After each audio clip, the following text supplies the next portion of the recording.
Welcome to today's workshop. I'm Yishai Beeri, CTO at Linear and with me is Avishag Sahar, one of our best performing dev team leads. Hi, Avishag. Hi, everyone. Great to have you here.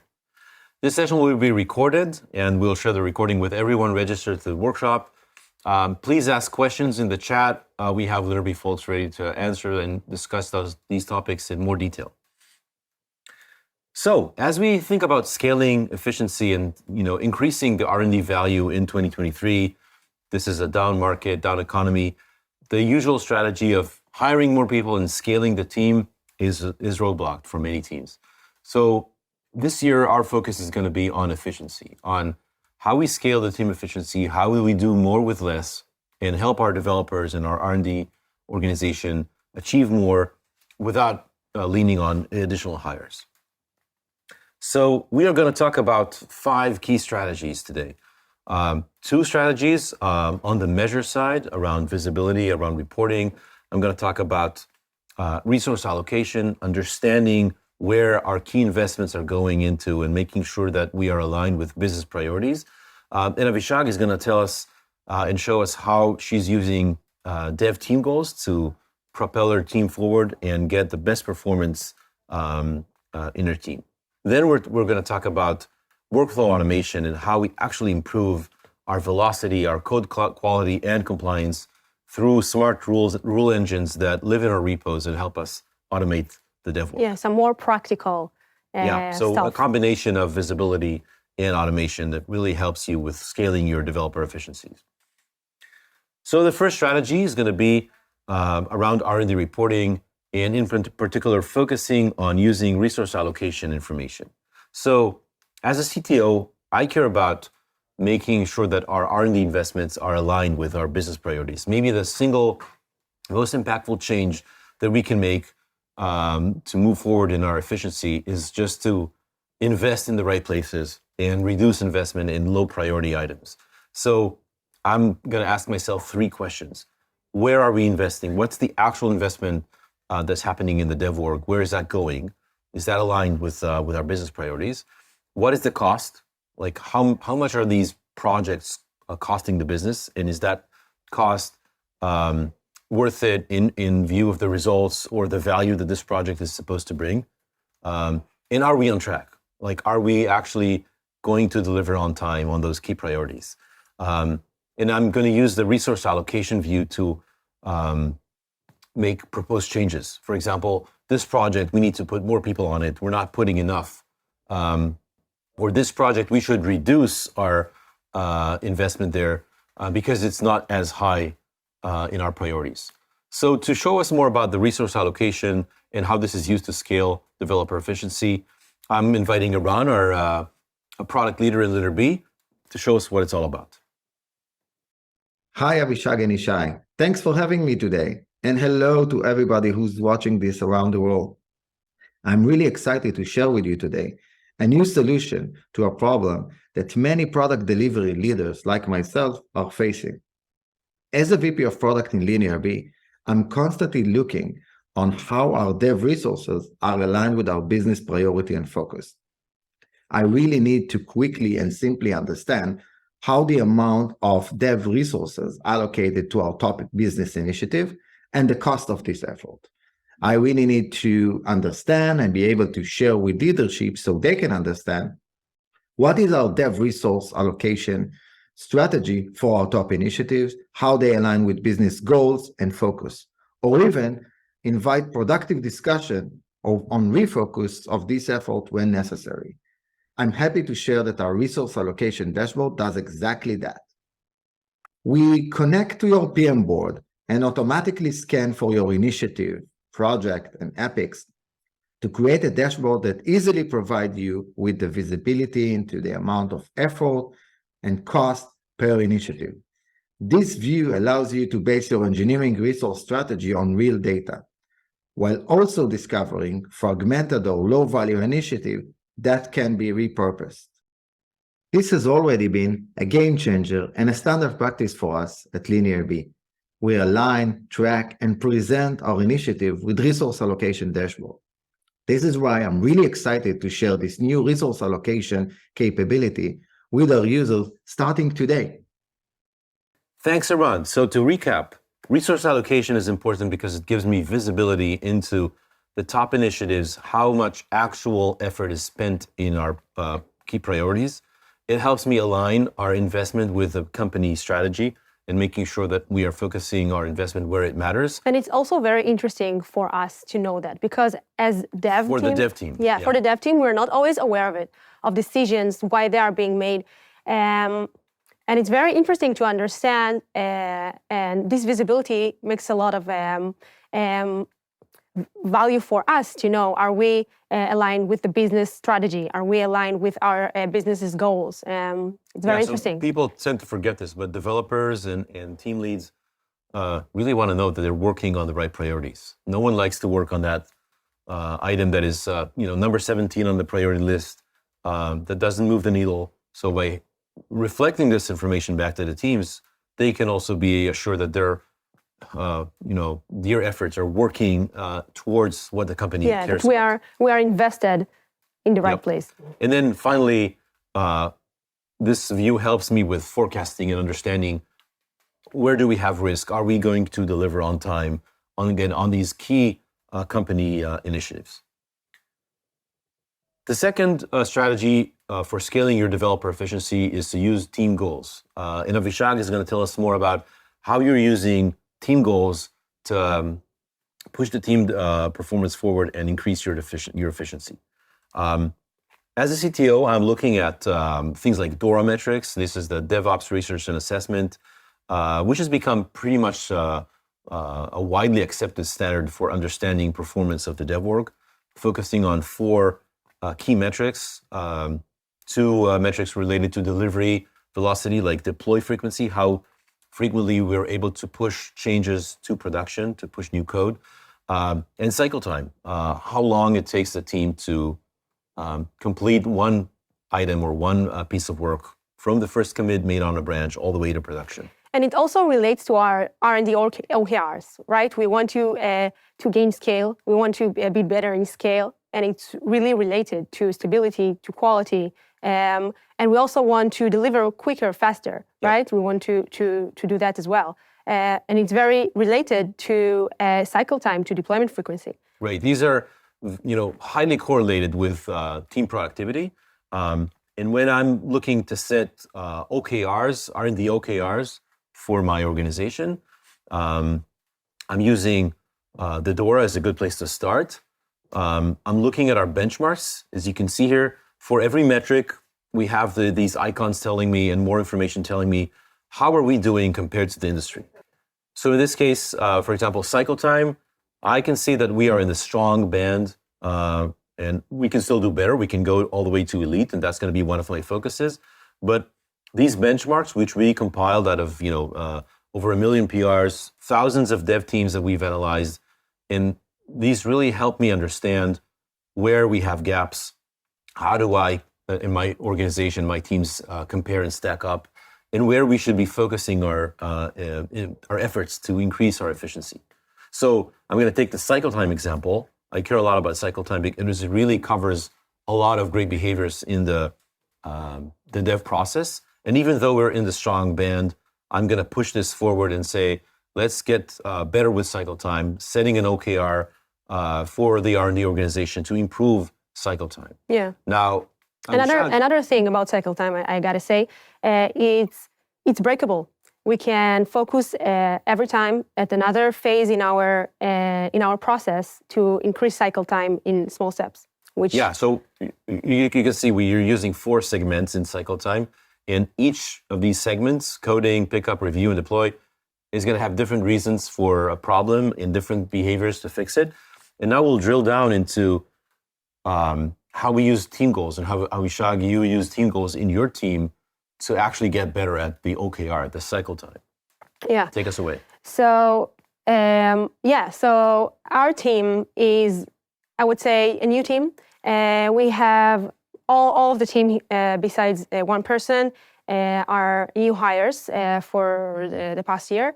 And we have a mix between juniors and seniors, which is, it's a common team. Yeah, pretty much like every team out there. You're going to have a mix of seniors and juniors. Yeah.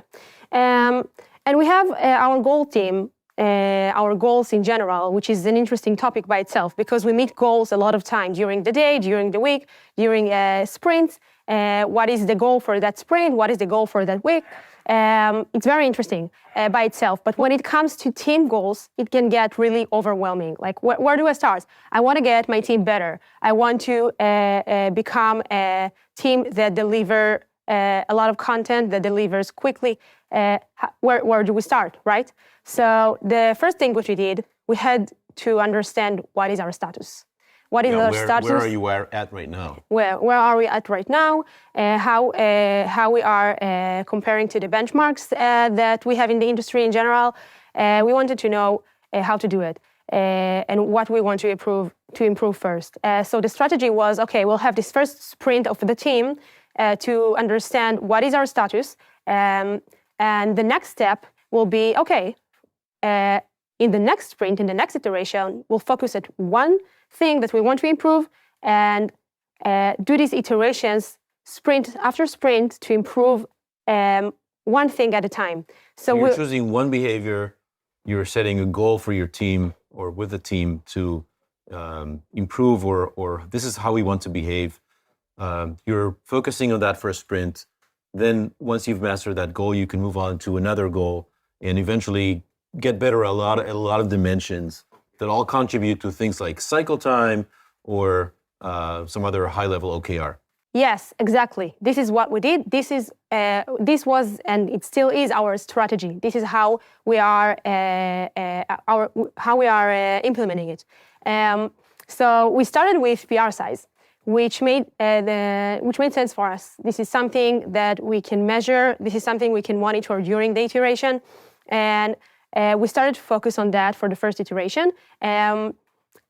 We set our some reasonable goals, something that is achievable for us, something that makes sense, and we started to do that. So why did you choose to start with PR size? So first of all, we are linear. We are preaching for small pull requests, but we decided to choose and to target PR size because it's just something that is really easy to monitor during the iteration. It's not something that I need to estimate or calculate. I have it right in front of me. I get PRs during my day. This is what we do. This is our job as developers. We review each other's PR, and it's something that can be easily implemented when we try to achieve work with small PRs, right? You have this PR assigned to you as a reviewer. You get it. It's too big. It's not in our threshold. Goodbye. So it's very tangible. Easy to see exactly what the PR size is, but also it's a great leading indicator of a delay in my cycle time. If I have large PRs, the review is going to take longer, pickup time is going to be longer, risk in merging is going to be higher. So PR size is a great place to start. Yeah, it really affects on your cycle time and every step during your process. But I would say not all the teams believe that. They need to really feel that first in order just to understand this is probably one of the main causes to long cycle time. Yeah. So you started measuring PR size. You set a goal with a team to push your PR size to like some limit or provide some threshold. Mm-hmm. How did that affect the behavior in the team and what was the feeling of like what was the outcome?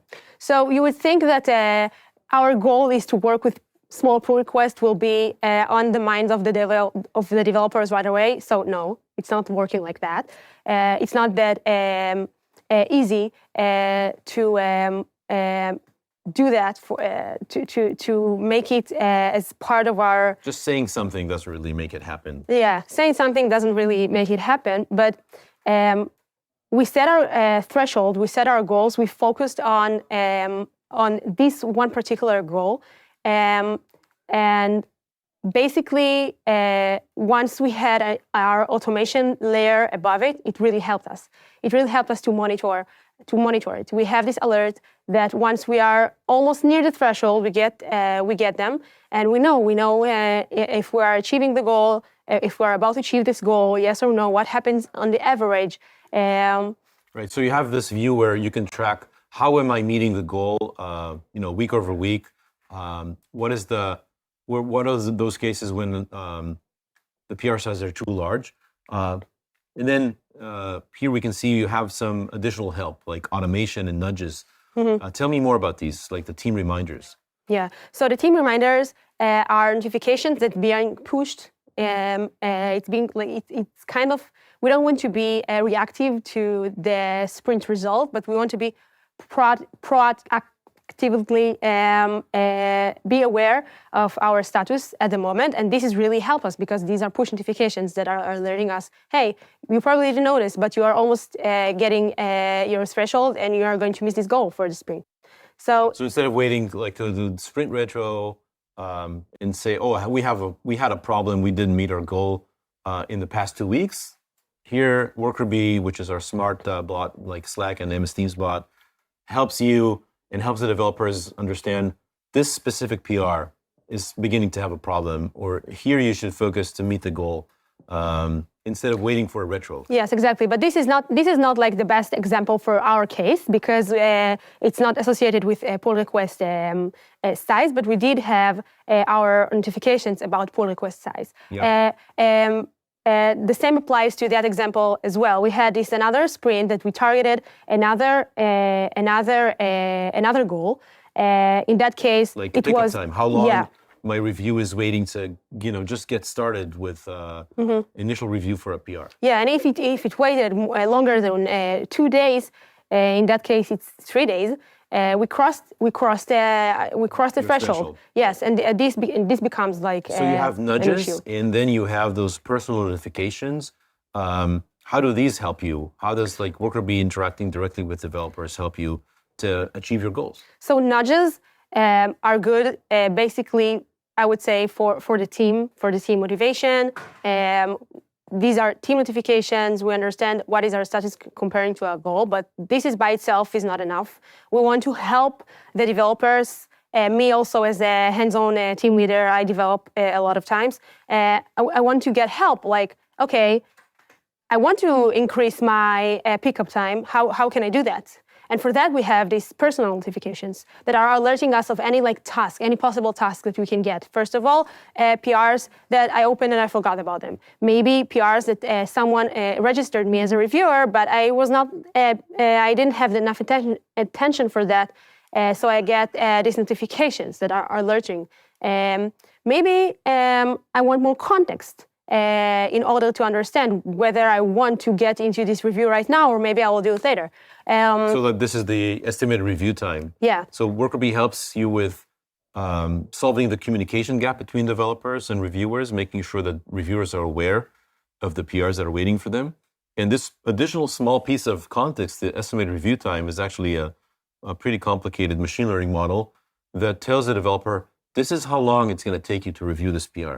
How is that changing behaviors and how is that helping achieve your team? Yeah, so this is a really, I would say, a revolution solution that really helped us in the team to be more responsive in some cases, but maybe to be more organized in other cases. If I get a pull request that the estimated review time is within 1 to 2 minutes, I would probably want to help my team member as much as I would like to get this help in other situation. So you're going to just respond quickly and maybe do this right away? Yes, because I open bottlenecks. And this is what I expect from everyone in my team, to open bottlenecks for others. The same applies to the opposite. If I get, for example, this notification, a review that will take me 15 minutes and I'm about just to get into this meeting, I'm not going to open it right now. I'm going to wait. I don't want to do this context switch. I don't want my developers to get to this context switch and then shift. Start something, then you need to, you can't complete it in one sitting. You need to go to do something else, then get back. You just paid a lot in context switch. Yeah, and I don't want that for my team. And I don't want it personally for me. Yeah. So this really helps us to get, okay, I have this task. I need to get to this review. I need to have 15 minutes, continuous 15 minutes for that. And this really helps us. Estimated review time helps the reviewers choose what to do when, avoid context switches, and eventually you get better responses to your PRs because people are not making context switches and paying that wasted time. Another 2 examples to help developers achieve their team goals for example, this pickup time would be the unassigned PRs. Unassigned PRs talks about PRs that we open. We are doing a lot of work opening them, add description, add screenshots sometimes, make sure everything is aware. We're doing self-reviews, we're done, and then we move to the next task. But we forgot to register anyone, or maybe we just copy the URL, we put it somewhere in the Word, we are waiting for a review, and basically that's it. No, because a lot of PRs are not getting attention. Or many times I just forget to register a reviewer. And we are recognize this kind of pull request, and we monitor them. And we suggest you, hey, you have this pull request that is waiting for a review a long time. You want us to share this pull request with a channel, with a member, with a private channel maybe? Yes or no? So basically, Worker Bee helps me fix that, either a mistake or I forgot, or actually I can start leaning on Worker Bee to make sure that the right people know about my PR. Yeah, and not only that, we have this ability to do that from that moment till you decide otherwise. Let's just do it for me from now on. Make sure that my team is aware of my PRs. I don't have to remember to assign or to choose someone specific. If I tend to forget to register my reviewer, don't worry about it. Worker Bee, he's got you. We got you. We will take care of it for you. You just register the right place to share your PR, and we'll do it automatically for you next time. Got it. Yeah. Tell me more about this one-click approve. This looks neat.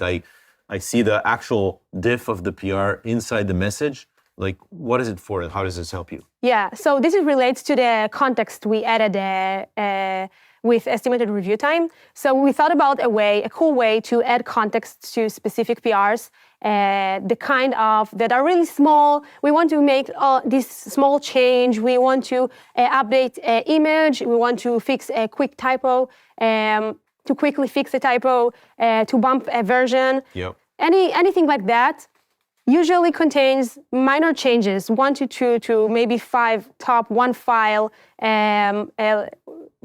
Up to 5 lines of code. Yeah. So in that case, we figured why these PRs need to wait a lot of time, like big feature PRs. Why?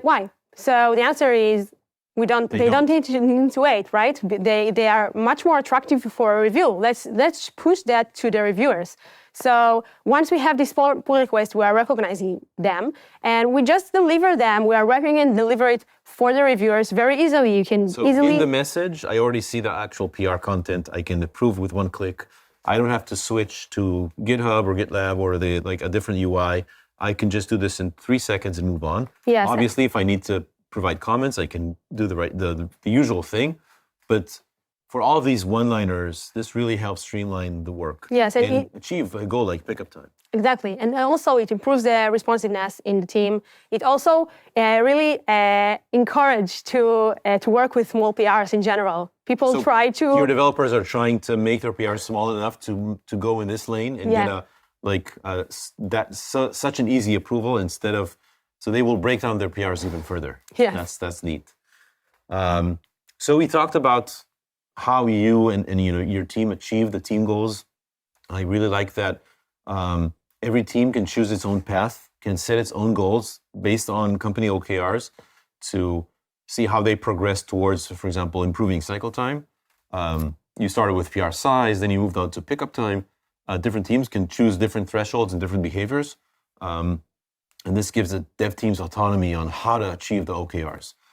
Let's move on to the second part where we are focusing on workflow automation and how to scale your developer efficiency, targeting increased velocity, better quality, and higher compliance. Yes, we'll take the automation. Yeah, the automation next step. So to introduce workflow automation, I'm going to invite Dan Lyons, co-founder and CEO of LinearB, to tell us all about it.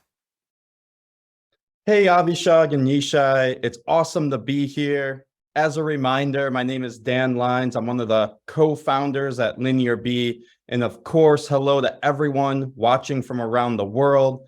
I'm super excited to tell you all about the newest and probably the most amazing technology the team at Linear B has been working on. It's called Gitstream. But before I get into that Gitstream module, I want to start with some of the problems that we saw within the engineering community. And it was specifically around the bottlenecks within cycle time in the pull request review area. So that's going to be the middle portion of your cycle time when you're thinking about how long does it take for a PR to start the review and how long does it take to complete the review. And not to mention, when you have a really hard time in the middle of cycle time, it usually creates a poor experience for developers. And if you're a VP of engineering kind of thinking about business outcomes, it's going to relate to poor predictability in your project delivery for your business. Now, when we dug into why are cycle times so slow in this review process area, the main issue that we found from the community is that all pull requests were being treated as equal, regardless of the risk of the pull request, the size of the pull request, the area of code that it was impacting. And the other thing about it is the review process was not really automated and it was lacking policy and rules. A lot of what was going on was really ad hoc. And that's why we created Gitstream. And that's the type of problems Gitstream solves. So with Gitstream, it allows you to actually program your review process in a YAML file.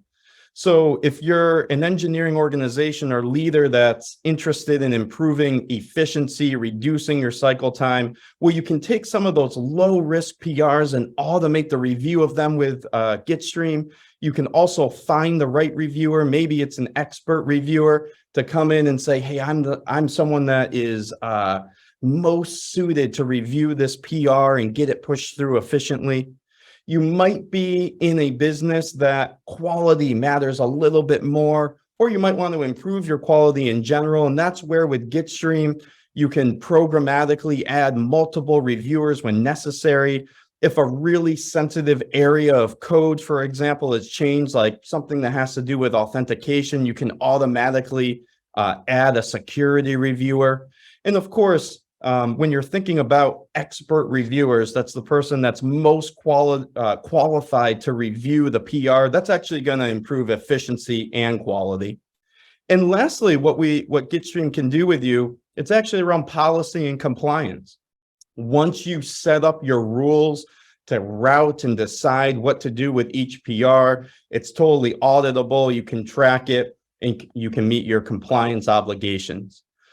So customers that have already been using Gitstreams, the usual outcome that we see is that developers are getting a much better experience by getting their code merged efficiently, quickly, and they can get on to their next task. If you're an engineering leader, you're probably going to be thinking about efficiency and high quality. And lastly, when we think about the business, and again, for you engineering leaders that are working with CTO, CEO, that type of thing, you can really simulate having a larger workforce once you roll out Gitstream. It's like having extra reviewers. Maybe you have, 100, 200 developers on your team. You can start acting like you have 225, 250 developers, lower your costs, what your CFO is going to care about. And of course, what we're all about at Linear B is predictability, so on-time delivery. If you want to try out Gitstream, totally free to get going. I really encourage you all to check it out. And I'll pass it back to you all. And thanks for having me jump on today. Thank you, Dan. So to recap, Gitstream is an automation engine. It's a rule engine that lives inside my repos. Every team can create and set and codify its own policy and its own rules in the repo. And Gitstream basically classifies every PR that's coming in based on the rules. And then it provides routing in additional context. So it can route PRs to add labels, to add more context, to add reviewers, to change the number of reviewers, to automatically do things like approval or change requests. And we are going to dive in, as Avishag is going to show us, how you're using Gitstream to push towards velocity, towards quality, and towards compliance in your teams. And everything using policy as code. Mm-hmm. Yeah, so we are using a Git stream to apply actions on PRs, things that can be automatically done by this machine. Yep.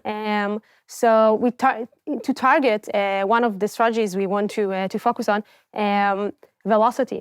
We add this auto labeling, adding labels to PRs, to pull requests, merge requests, is a common practice to add context to my PR.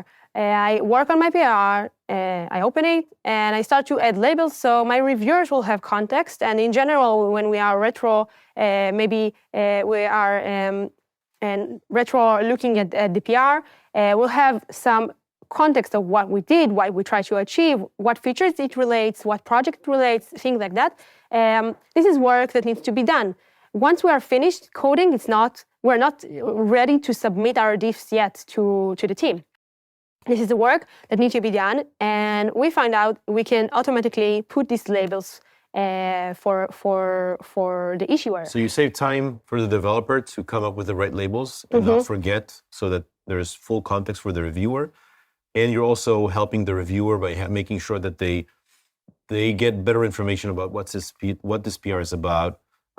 We can see the estimated review time appear here as well, so reviewers can immediately see if this is a quick review or a longer PR that they need to dig into. So tell me, give me one more example for how you use labeling in Gitstream. So we have, as I mentioned, we have multiple repositories. Each one has its own personality. Basically, we are using these labels maybe to recognize which pull requests are in high risk and which are not. If they are small, if they are under certain conditions like path, we are able to categorize and differentiate between pull requests and their risks. Another great example will be the formatting.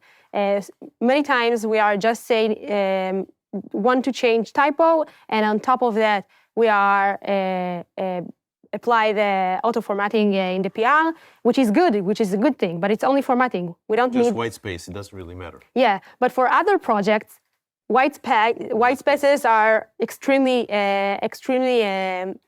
dramatic. Yeah. So we want to differentiate between those automatically. This really makes it easy for us to do that. So Gitstream is able to say this change is only about formatting. It doesn't really change the logic. There is a label, and now the reviewer can treat this in the right way. Yeah. Let's take another look at velocity through auto review and approve. What does that mean? So auto reviews and approve, as I mentioned, many projects. In some cases, us as a new team, we developed a new project, and many times for me, I feel really comfortable that every contribution to the README file will just automatically be approved, because this is the way we work. We are not committing directly to the base branch. We need to go through PRs, and every contribution through these PRs that contributes only the READMEs or maybe massive load to of images will be automatically approved. So you don't need a review, like things like documentation changes, or you're changing static files. Yeah. Not everything needs a human reviewer, and sometimes based on the rules that you set, you can say, let's just automatically approve this. And the thing is, it doesn't have to be applied to all of the project. It's under these specific conditions that we as a team, we are setting. Yeah. Under these specific conditions, we agree that this will lead to auto approve. Got it. So by having Gitstream automatically approve some of my PRs, you've just gained another developer on your team, a virtual developer, because all of that time spent doing reviews doesn't need to happen. Maybe 5% of my PRs, maybe 10% can be automatically approved. I no longer need that time to be spent that time on humans reviewing code. Exactly. Let's move on to quality. We talked about velocity. Let's focus on quality. How does Gitstream help you with upping the quality in your code base? So this amazing example, I think it's a great one. They add the right reviewer. It also helps us with the quality strategy, but as well as the velocity strategy. And I'll explain why. Many times many times we're opening a PR and we're not sure who is the right person to review this PR. So the naive solution for any developer will be, okay, I will put someone for my team, but maybe it's not the right person. I will put the one that is owning the project, but maybe it's not the right person. So we have this layer, this automated layer that knows and recognizes the right person that will help you with this pull request. I can give you a couple of examples. Let's say I'm touching things that are associated with security, that are related to security things that we're touching. Maybe updating the bundle package, maybe working on some new environment variables. Maybe the right person for it is from the DevOps team to help me with this review. Maybe you will have inputs for the changes that I'm making. Maybe from his point or she's point of view, they will have additional value for my pull request. Or maybe the right person is from the security because I just updated this security package. So by having the right reviewer invited to the PR, you're going to get a better review, a more relevant one. You're not going to waste time for someone that's not relevant. You're helping your developers save time, but not needing to search and ask around who's the best person to add here. And you're getting better quality because the review will be more relevant. And you'll, if there's a security-related change, you get the security people. If this is a networking-related change, you get the right people that can actually address this change. Quality goes up. Yeah, exactly. And it also really helps with the communication gap that sometimes a lot of teams have, but with adding it automatically. This really it hints that what is the next step for that PR. Which is awesome. How is this different from like GitHub code owners, for example? Basically, this is a dynamic solution, not like code owners that we have in GitHub. GitHub code owners is restricted to the code owners of the project. This is a dynamic solution. We, for each PR, we apply different reviewers according to the conditions that we created. It's going to be a combination of rules that can be very flexible, but also the data in the PR, which files did I change, who has recent activity there. So it's both rule-based and it's smart and it's dynamic. Instead of having to say in advance, these are the owners. Yes. Sometimes people move around. Sometimes they change. Tracking those in code owners is going to be a mess. So this gives me a much more flexible solution for getting the right reviewer in the PR. Yeah. Let's look at this next example. Require more reviewers. How does that help me with quality? So Gitstream is really good at allowing and providing us easy way to merge your code, but it's also here to make dynamic bars when they are needed. So this is an amazing example. With under certain conditions, we can apply restrictions of the number of approvals that need to be for that specific PR. But we can really play with that bar. We are able to recognize maybe another set of conditions that really decrease the bar to maybe one approval instead of two. So by having this dynamic ability to set a higher bar for some PRs, maybe some changes need 4 eyes, 6 eyes. And by having that ability, I can then relax my requirements and maybe allow just one review or even an automatic approval on other cases. This really helps with companies that currently work with a very high bar. They need 2 reviewers on everything. Maybe they're in a regulated industry, but they can start carving away some PRs and some changes by using the rules here to say, okay, I'm going to need 2 reviewers everywhere except here. Yes. And then save a lot of time, but also I have an effective way to get deeper reviews where I really need them, which is going to improve my quality. Amazing example would be in our case, which we are a company, we are a group that grew really fast. And from a really low bar, we had to increase, but we didn't know how to apply it without creating huge bottlenecks in our pipeline. Yeah. This is really helpful for teams that grow fast. That's great. Let's look at this final quality-related example. This is about request changes. Tell me what this is about. So the auto request change really helps us basically to also get requests changed when they are needed, suggestions that we might have. So Gitstream is basically doing the review for me, and it's finding some problems in the PR and telling the developer, you need to change this. I don't need a human to tell you. I've already found the problem. Yeah. I don't need the human to tell you, but maybe sometimes you already had this human review. Maybe, we are Maybe humans. You missed it. Yeah.